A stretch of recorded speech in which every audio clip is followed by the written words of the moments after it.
Bruno Cotresse, bonjour. Vous êtes politologue, chercheur au CEVIPOF, c'est le centre de recherche de Sciences Po à Paris.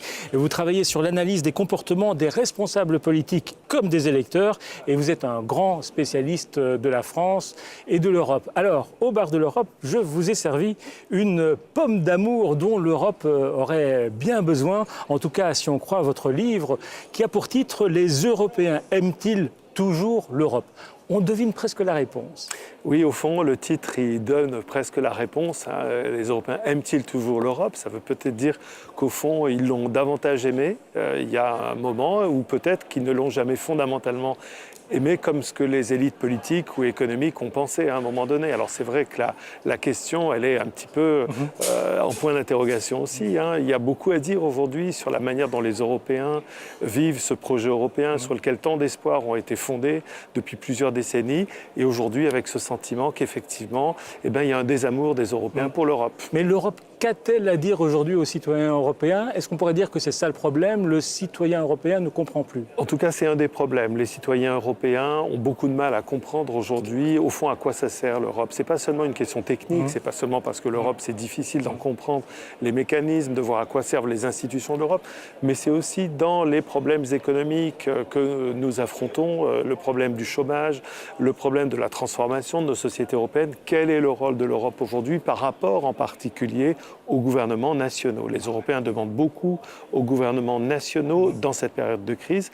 Eh bien, à quoi ça sert l'Europe dans tout ça? Est-ce qu'elle va ajouter de l'emploi? Est-ce qu'elle va créer de la croissance? À quoi sert-elle en fait? En même temps, il y a très peu de citoyens qui aimeraient que leur pays quitte l'Union européenne. Bien sûr, très peu de citoyens. Au fond, l'attachement des Européens au projet politique européen, on va dire dans ses grandes dimensions, l'Europe de la paix, l'Europe pour faire de la prospérité, les Européens continuent d'y croire et d'être fondamentalement attachés. Il n'y a pas de retour en arrière. Sauf peut-être les Anglais?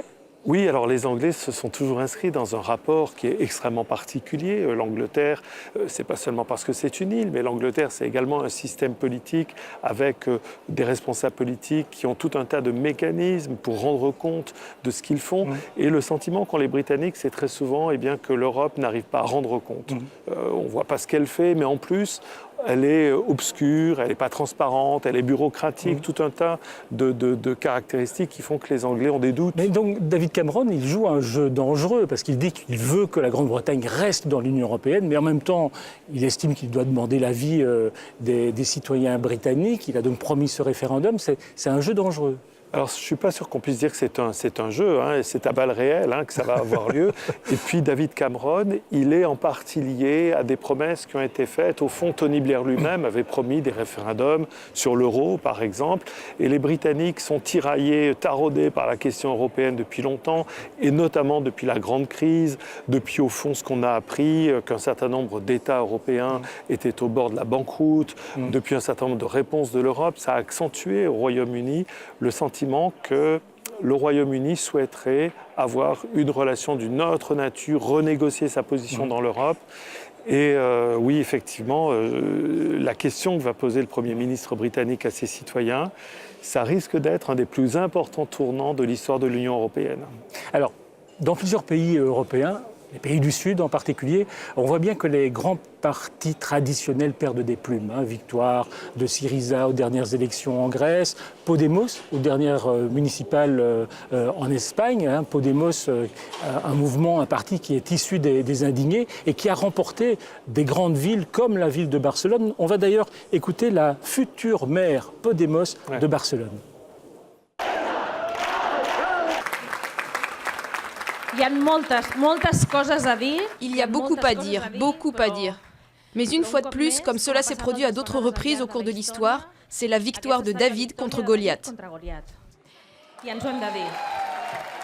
Alors il faut dire que ce ne sont pas des mouvements anti-européens, des mouvements ou des partis comme Syriza et Podemos, mais en même temps c'est contre l'Europe qu'ils obtiennent leur plus belle victoire. Alors pour moi, l'une des caractéristiques de ces mouvements, elle est vraiment quelque chose qui est dans l'air du temps. C'est-à-dire qu'au fond, on pouvait dire qu'avant, ceux qui s'opposaient à l'Europe étaient qualifiés d'eurosceptiques, négatifs par rapport à l'Europe. Mais aujourd'hui, quelque chose de nouveau s'est développé, en particulier depuis le milieu des années 2000, quelque chose qui est plus une contestation des grandes directions de l'Europe. Au fond, c'est l'Europe, mais pour faire ça, Et la grande question, depuis en particulier les référendums de 2005, notamment le référendum français, c'est plus tellement est-ce qu'on est pour ou contre l'Europe, mais l'Europe au profit de qui? L'Europe pour faire quoi? L'Europe en faveur de quoi? Et avec cette idée qui est que l'Europe, c'était une belle idée, mais qu'elle était endommagée eh bien, par trop de réalisme économique et pas assez, au fond, de contenu politique. Mais c'est ce que dit Mélenchon également. Pourquoi ça ne marche pas en France?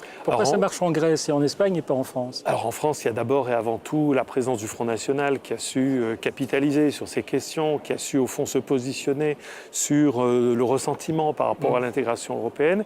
Et puis en France, à l'intérieur de la gauche, en dehors du front de gauche, à l'intérieur du Parti socialiste, ça continue de cliver. La question européenne, François Hollande a cru s'en tirer en nommant des ministres qui avaient pris position pour le non. Je pense en particulier à Laurent Fabius.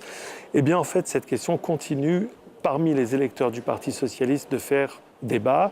Et on voit qu'à l'intérieur du gouvernement Ayrault et même au début du gouvernement Valls, eh bien, il y a eu un certain nombre de ministres critiques. Je pense en particulier à Montebourg, évidemment. Donc en France, il y a aussi en toile de fond l'idée qui est toujours là pour les partis politiques, qui est que la France, elle a un grand destin européen à assumer. Et si on veut être un parti de gouvernement, on est obligé de dire que l'Europe, c'est formidable. Mais donc ça veut dire que le Front National n'a aucune chance de remporter les élections en 2017 ou on peut imaginer que les Français seraient tentés d'essayer quand même? Alors je pense que les Français, une partie des électeurs français vont être tentés au fond avec cette idée toute simple qui est qu'ils ont essayé les autres combinaisons politiques et que ça serait l'heure de Marine Le Pen. Il y a un obstacle sur la route de Marine Le Pen, c'est effectivement sa position sur l'euro. On ne peut pas être aujourd'hui président de la République française et souhaiter que la France sorte de la zone euro. Bruno Cotresse, petite boule surprise avec une question surprise. Vous l'ouvrez, vous la lisez à haute voix et bien sûr sans crainte.